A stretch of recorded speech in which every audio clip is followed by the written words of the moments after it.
Oke, halo teman-teman, ketemu lagi dengan saya Clara Heti Primasari. Kali ini dalam mata kuliah pemrograman berorientasi objek, dan sekarang masuk materi pertama yaitu kelas dan objek. Nah, kita mulai aja ya teman-teman. Apa yang akan kita pelajari hari ini? Kita akan belajar tentang kelas, definisi kelas, dan juga membuat objek. Oke, kita mulai teman-teman. Apa yang disebut dengan kelas? Kelas itu adalah sekumpulan objek-objek yang sama, ya. Ini sudah ada gambarnya ya, yang tadi ditunjukkan di samping, yaitu kumpulan objek-objek yang sama. Sama apakah selalu senilai, selalu warnanya sama, tingginya sama? Belum tentu, tapi dia seragam, gitu ya. Dan semua objek dalam suatu kelas memiliki atribut dan operasi yang sama, tetapi nilai atributnya itu bisa berbeda. Ini ya teman-teman kuncinya. Intinya atribut dan operasinya sama, tapi nilai atributnya dapat berbeda. Nah, sebagai contoh, bola ya.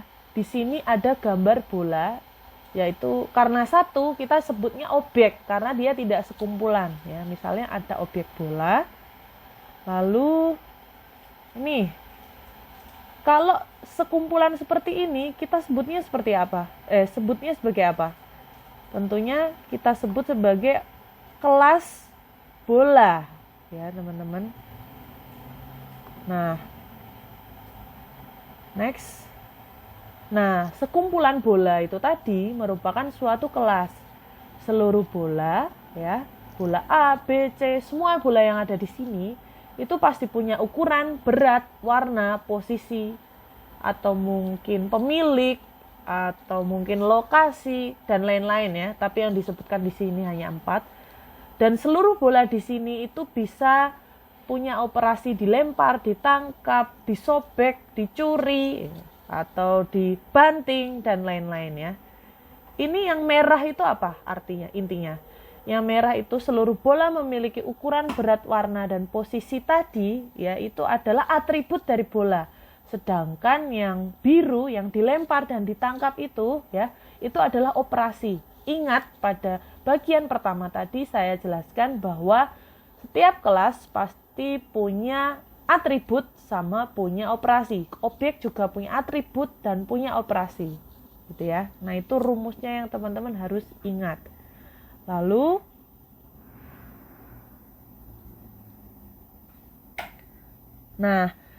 dari tadi kita bahas kelas, dari tadi kita bahas objek. Sebenarnya kita mau ngapain? Maksudnya apa sih? Kenapa kita harus menentukan kelas, harus menentukan objek, harus menentukan atribut dari bola, harus menentukan operasi dari bola itu tadi. Nah, tidak lain halnya karena kita mau melakukan yang namanya pemodelan.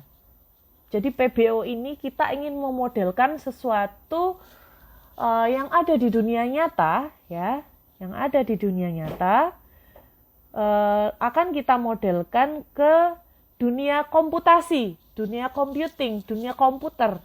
Jadi gimana caranya ya? Itu maka dari itu kita belajar PBO ya. Nah, balik lagi dengan objek bola ini tadi ya.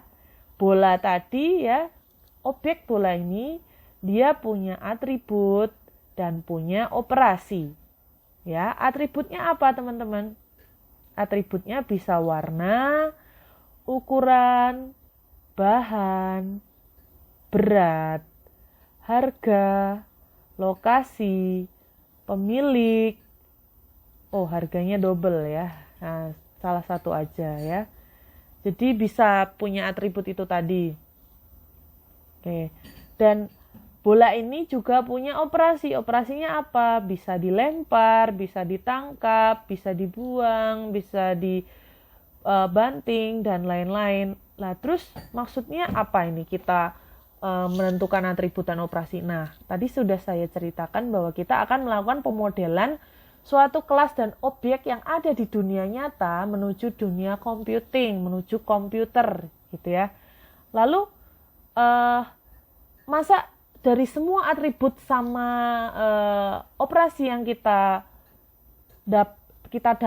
tentukan tadi itu akan dimasukkan semua dalam komputer, ya tergantung ya, itu semua tergantung pada konteksnya ya teman-teman ya. Bisa semuanya dimasukkan tapi apakah relevan gitu ya. Semisal kita mau buat program untuk mendata bola, yang mana bola itu berarti kalau untuk mendata bola berarti toko bola ya teman-teman, mungkin toko barang olahraga sehingga harus mendata bola tadi. Nah, kalau di situ kasusnya ya, kalau di toko bola itu apakah penting pemilik ya dari bola itu diketahui gitu ya? Apakah penting misalnya, apalagi ya yang tidak penting, koordinat dari bola tersebut diketahui gitu ya, kan tidak perlu, kita hanya perlu tahu harga, bahan, berat, merek gitu ya, seperti itu. Lalu untuk operasinya dilempar, ditangkap, dibuang, apakah perlu untuk diketahui dibuang? Apakah perlu dilempar, ditangkap itu diketahui? Misalnya ini ya teman-teman, kan ada yang perlu, ada yang tidak dalam konteks toko olahraga gitu ya. Jadi kenapa saya memberitahukan kalian setelah mendefinisikan atribut, operasi, lalu konteksnya. Nah, ini maksudnya ini supaya kita dalam melakukan yang namanya pemodelan ini namanya abstraksi ya teman-teman ya prosesnya. Itu kita bisa menentukan mana-mana saja atribut mana yang akan kita pakai atau dibuang. Nah, di sini ada beberapa nih yang dibuang. Ada berat, ada apa lagi? Ada pemilik, ada harga, dan operasinya juga ada yang dibuang, yaitu dibuang itu ya. Dan dari situ yang sisa diapakan? Kita modelkan ke model bola itu tadi. Jadi yang kita pakai atributnya hanya yang sesuai dengan konteks yang kita inginkan. Nah, dan tersisa atribut warna, ukuran, lokasi, lalu operasinya dilempar dan ditangkap. Gitu ya. Oke, terus berikutnya apa? Berikutnya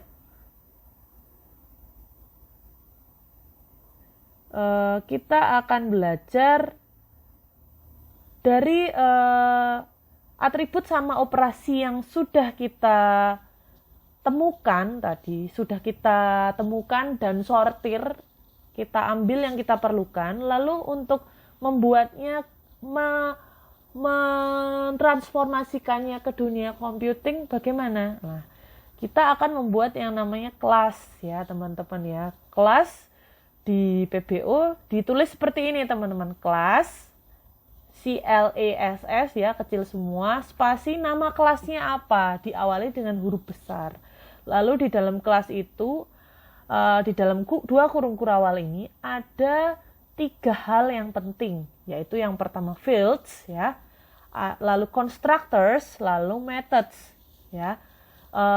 Fields itu adalah perwujudan dari atribut yang tadi kita tentukan ya, atribut dari objek atau kelas yang kita tentukan tadi. Lalu yang methods itu adalah perwujudan dari operasi yang sudah kita tentukan sebelumnya. Untuk constructors apa? Itu nanti kita akan bahas. Yang jelas atribut itu diwujudkan dalam fields atau variabel nantinya ya. Lalu operasi kita wujudkan dengan methods. Methods itu mungkin teman-teman di PP tahu yang namanya fungsi, prosedur. Nah, di sini kita sebutnya methods ya, fungsi atau prosedur tersebut. Nah, keseluruhan fields, constructor sama methods ini yang disatukan dalam suatu kelas ini disebut dengan konsep yang namanya enkapsulasi. Jadi fields, constructor sama methods tadi disatukan, dikapsulkan dalam satu kelas ya, itu adalah konsep yang namanya enkapsulasi. Gitu. Oke, berikutnya. Nah, elemen-elemen dasar dalam mendefinisikan kelas ya, tadi sudah dijelaskan ada field, ada constructor, sama ada method. Apa itu field? Nah, field atau yang diwujudkan dalam variabel ya, itu akan menyimpan data atau nilai untuk setiap atribut objek. Gitu ya. Jadi teman-teman di PP sudah belajar variabel ya. Ya, mirip seperti itu. Sama ya. Lalu ada yang namanya constructor. Nah, itu gunanya untuk apa? Itu untuk setup objek di awal. Setup nilai atau inisiasi nilai objek di awal gitu ya. Misalnya tadi ada bola, kemudian punya atribut warna, kemudian berat. Nah, itu kita bisa set up di awal nilai, misalnya warnanya merah atau beratnya 1 kilo misalnya gitu ya. Terus yang ketiga method gitu. Method itu adalah operasi teman-teman, operasi dari suatu objek yang sudah kita tentukan tadi, yaitu implementasi perilaku objek gitu.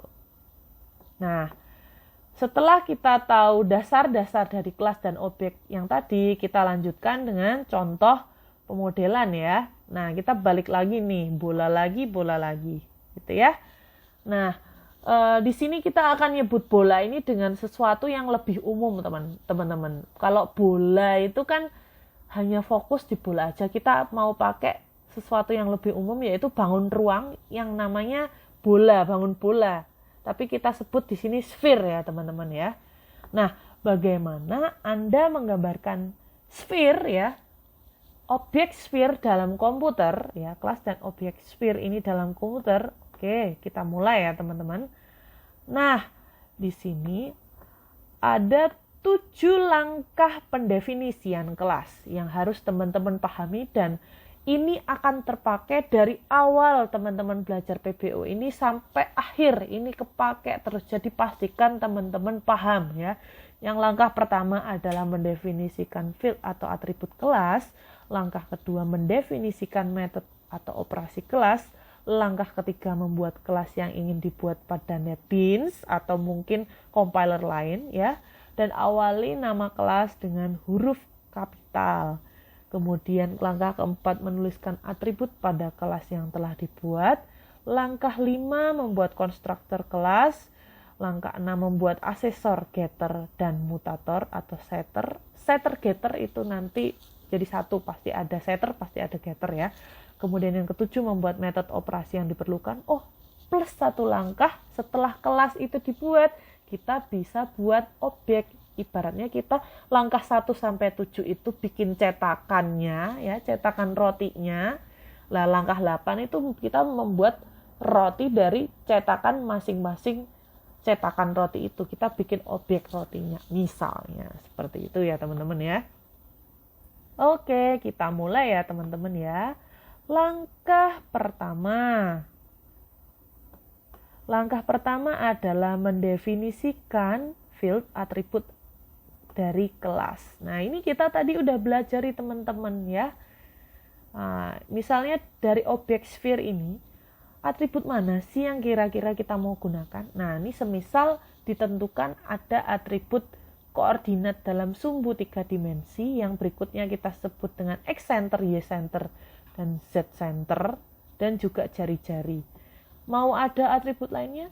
Bisa sih warna, bisa sih ukuran, bisa sih pemilik ya, dan lain-lain. Tapi apakah dalam konteks ini diperlukan? Nah, kebetulan sedang tidak diperlukan, jadi kita hanya pakai 2 atribut ini saja dulu. Itu ya, teman-teman ya. Berikutnya langkah kedua.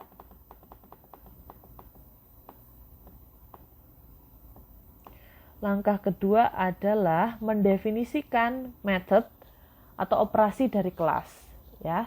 Nah, beberapa metode untuk kelas ini yang dapat dibuat antara lain bisa mengubah nilai koordinat atau jari-jari, bisa mengetahui nilai koordinat atau jari-jari, bisa mencetak informasi tentang kelas ya, seperti nilai koordinat X, Y, Z tadi dan jari-jari tadi, dan bisa menghitung volume. Nah, apakah bisa ditambah? Bisa saja. Itu semua tergantung pada konteks, gitu ya. Kemudian langkah selanjutnya adalah membuat kelas yang ingin dibuat pada NetBeans dan awali nama kelas itu dengan huruf kapital ya.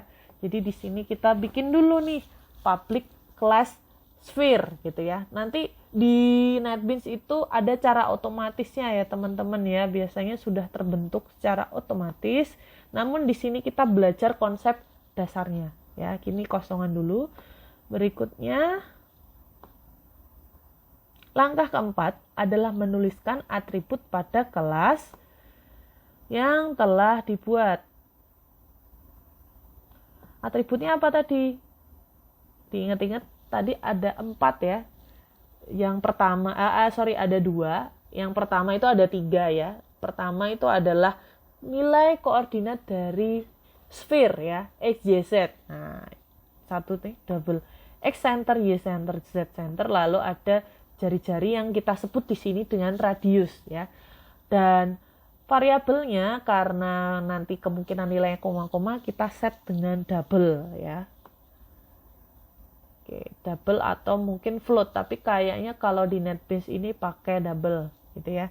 Nah, ini di sini konstruktor dihilangkan dulu, method dihilangkan ya. Kita lagi bahas atribut aja. Langkah berikutnya, berikan visibilitas private pada tiap atribut ya. Bedanya dengan di PP kemarin nggak ada visibilitas seperti ini. Sekarang sudah ada. Kita masukin langsung ke depan. Tiap-tiap atribut itu ada private-nya. Nah, maksudnya apa sih? Nah, maksudnya akan kita bahas setelahnya.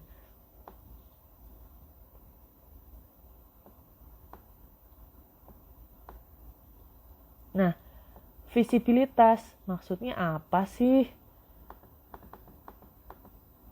Visibilitas itu menentukan apakah suatu kelas atau suatu objek atau suatu apapun, variabel, field, method, dan lain-lain itu yang bisa ngakses dia itu siapa sih gitu ya. Nah, ada 3 macam, ada private, ada protected, dan juga ada public ya.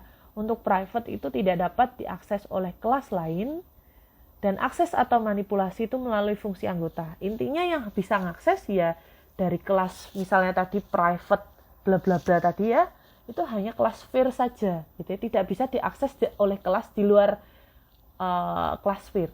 Loh, memang kelas akan ada berapa, Bu? Kelas nanti akan ada banyak ya teman-teman kalau sudah ada di program ya. Karena di dunia nyata objek pun juga banyak ya, seperti itu. Kemudian yang kedua adalah protected, itu hanya dapat diakses oleh kelas turunannya. Wah, turunan, memang nanti ada yang punya anak itu, Bu? Iya, nanti ada konsep warisan teman-teman ya, ada konsep warisan yang akan kita pelajari di minggu berikutnya ya. Yang jelas ini kalian telan dulu bulat-bulat ya. Yang kita pakai minggu ini hanya private dulu.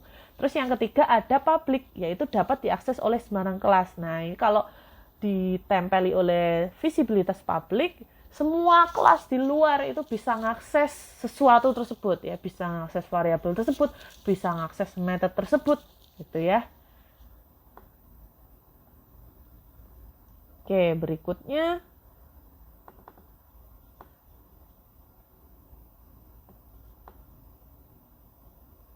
langkah kelima ya.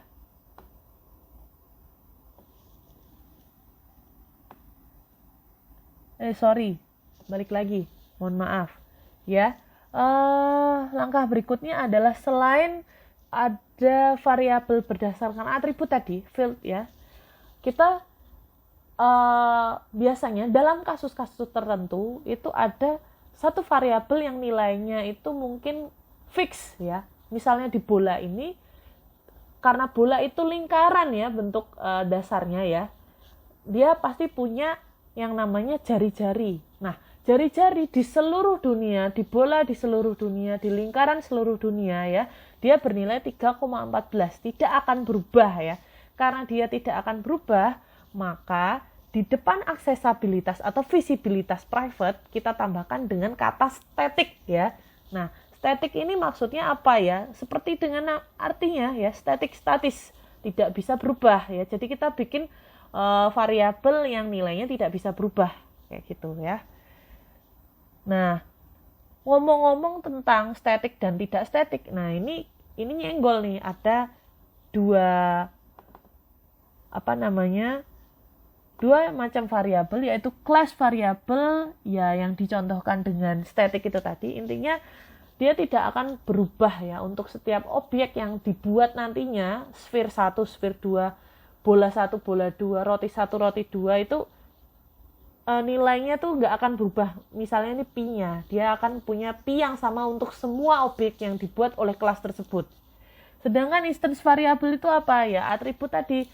Bola kan nggak harus semuanya diameternya sama. Bola kan nggak harus warnanya sama ya. Begitu juga dengan sphere ini ya.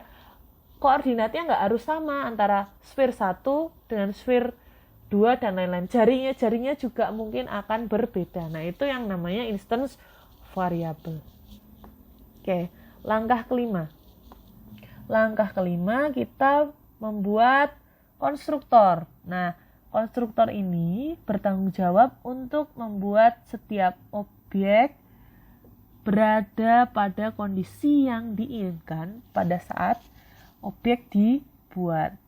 Disebut juga dengan inisialisasi atau pemberian nilai awal terhadap field yang ada. Nah, intinya konstruktor ini tuh wajib ada teman-teman ya di setiap kelas yang kita buat. Nah, konstruktor ini tanggung jawabnya adalah ngeset nilai awal gitu ya. Nah, satu kelas itu bisa memiliki beberapa konstruktor dan terdapat karakteristik konstruktor antara lain tidak pernah memiliki nilai balikan ya. Bentuknya seperti method ya, seperti fungsi tapi dia tidak punya nilai balikan. Dan dia memiliki nama yang sama dengan nama kelas ya. Konstruktor ini namanya pasti sama dengan nama kelas. Oke, berikutnya adalah setiap kelas ya itu pasti punya yang namanya default constructor ya atau konstruktor kosong ya. Nah, apabila konstruktor tidak didefinisikan pada sebuah kelas, maka compiler akan mensuplai default constructor yang tidak memiliki parameter dan tidak melakukan sesuatu. Dia wajib ada. Nah, pada contoh berikut ini ya, di bawah yang merah itu teman-teman, yang di biru itu di sphere ada konstruktor kosong gitu ya. Sphere lalu kurung buka, kurung tutup, kurung kurawal buka, kurung kurawal tutup. Nah, itu dia ya, segaris itu yang namanya konstruktor kosong. Itu. Lalu di bawahnya ada konstruktor yang buat ngeset nilai awal dari sphere ya. Yang mana kalau mau ngeset nilai awal pasti dia harus punya parameter karena untuk masukin nilainya. Nah, di situ ada parameter the radius x, y, z. Lalu di dalam konstruktor sphere yang kedua ini ya ada pengesetan atau assignment nilai dari parameter yang ada di atasnya itu ya ke atribut-atribut dalam sphere ya. Radius diset dengan berradius, x center diset dengan x, y center dengan y, dan z center dengan z gitu ya. Nah, kalau sudah bikin konstruktor gimana teman-teman? Seperti halnya dengan atribut tadi, berikan visibilitas juga, tapi bedanya untuk konstruktor ini kita pakai public ya. Kenapa public teman-teman? Di PBO ini suatu kelas itu tidak mengizinkan atributnya itu langsung diakses oleh kelas lain. Makanya tadi dikasih private kan teman-teman ya. Atributnya tuh nggak boleh langsung diutik-utik. Kalau mau ngutik-utiknya gimana gitu? Boleh. Apakah tidak bisa itu? Tidak boleh. Tidak seperti itu ya. Maksudnya bisa diakses, bisa diubah nilainya, tapi dengan method ya. Nah, dengan metode apa ya? Konstruktor itu tadi. Makanya konstruktor ini diberi visibilitas publik semua gitu ya. Jadi untuk atribut kita kasih private, sedangkan untuk metode kita berikan public gitu ya. Nah, seperti itu yang saya lingkari. Oke, langkah berikutnya setelah memberi visibilitas pada konstruktor, berikutnya adalah kita membuat asesor dan mutator atau getter and setter. Kita lebih mudah nyebutnya setter and getter gitu aja lah ya, atau getter and setter. Nah, ingat setiap atribut mempunyai setter dan getter ya. Maksudnya apa sih Bu setter dan getter? Setter itu seperti namanya set ya, setter untuk mengeset nilai masing-masing atribut gitu ya. Kalau get untuk ngambil, untuk mendapatkan nilai atribut. Nah, setiap atribut yang kalian buat untuk setiap kelas itu pasti yang punya yang namanya setter dan getter gitu ya. Itu tanamkan konsep itu dari sekarang sampai akhir, karena ini bakal kepake terus sampai akhir mata kuliah ini teman-teman ya. Nah, di sini ada contoh untuk atribut radius tadi atau jari-jari tadi, kita bikin setnya sama bikin getnya ya, setternya sama getternya. Setter sama getter ini bisa dibuat secara otomatis teman-teman, nanti ada shortcutnya di NetBeans gitu ya. Lalu yang langkah ketujuh apa? Ini hampir selesai ya teman-teman ya. Lalu membuat method atau operasi yang diperlukan ya. Tadi atributnya sudah selesai, konstruktor sudah selesai, lalu setter getter sudah selesai. Terakhir kita membuat yang namanya method atau operasi yang diperlukan. Nah, di awal tadi kita pas langkah 1 atau 2 kita kan sudah menentukan method apa yang kira-kira mau dibuat. Nah, kita kan menentukan 4 ya teman-teman. Ada mengubah nilai koordinat atau jari-jari, mengetahui nilai koordinat atau jari-jari, mencetak informasi tentang kelas, lalu ada menghitung volume. Nah, mengubah nilai koordinat atau jari-jari itu sebenarnya sudah dilakukan oleh setter ya. Mengetahui nilai koordinat atau jari-jari itu sudah dilakukan oleh getter. Berarti kurang yang mana tuh teman-teman? Kurang nomor 3 sama nomor 4. Kita mau cetak info tentang kelas ya, dan juga menghitung volume. Gimana membuatnya? Nah, membuatnya ada di sini ya. Untuk menghitung volume sudah tahu ya rumus menghitung volume bola ya, bangun ruang bola seperti apa, yaitu 4/3 kali pi kali jari-jari ya. Nah, ini bikinnya sama kayak kalian bikin bikin fungsi waktu di PP ya. Seperti ini ya. Bedanya depannya diberi public. Jadi public double volume return ya. Jangan lupa karena fungsi ada returnnya. 4/3 kali pi kali jari-jari kali jari-jari kali jari-jari. Oke. Nah, berikutnya untuk tampil datanya ya, cetak infonya ya.